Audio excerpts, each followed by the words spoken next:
कोविड-19 से बचाव एवं सुरक्षा के लिए द्वितीय चरण का टीकाकरण की शुरुआत दरभंगा में जिलाधिकारी डॉक्टर त्यागराजन एसएम ने स्वयं टीका लगवाकर किया।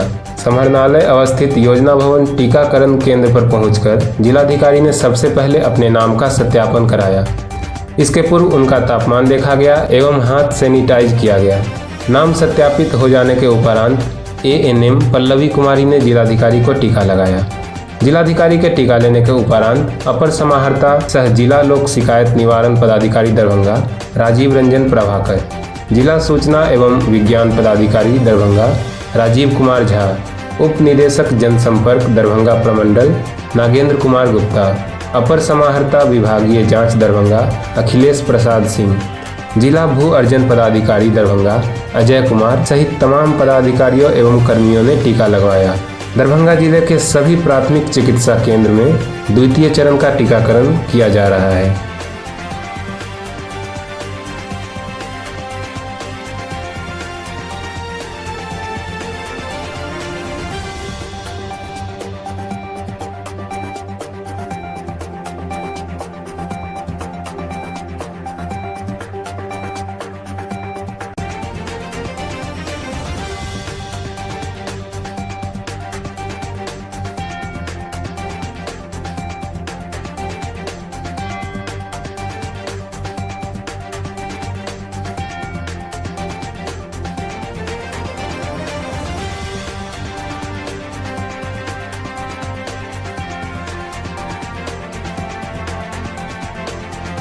टीकाकरण के दूसरा चरण का शुरुआत आज हुई है।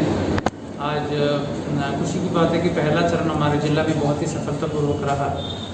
कहीं कोई इंसिडेंस अभी तक सूचित नहीं हुई और 70% से ऊपर चिकित्सक और मेडिकल कम्युनिटी ने दिया इसको। 28 दिन के बाद दूसरा डोज भी नहीं दिए जाएंगे। तो कोविशील्ड हमारे यहाँ अभी प्रयोग में है। सेकंड स्टेज आज चालू हुआ है और कलेक्ट्रेट में, पुलिस लाइन में, नगर निगम में आज चालू कराया गया है। इसके अलावा पहला चरण भी चलते रहेगा, आज लास्ट डे है। तो इसमें आज कलेक्ट्रेट से मेरे द्वारा शुरुआत की गई है और मैंने भी टीका लिया। मैं आपके माध्यम से लोगों को आश्वस्त करना चाहूँगा कि कोविशील्ड कोवैक्सीन दोनों वैक्सीन जो प्रयोग में हैं काफ़ी सुरक्षित है, कहीं कोई दिक्कत नहीं है। अफवाह पर ध्यान नहीं दें और लोग बेफिक्र आकर के वैक्सीनेशन लें और इस बीमारी से हम लोग मिलजुल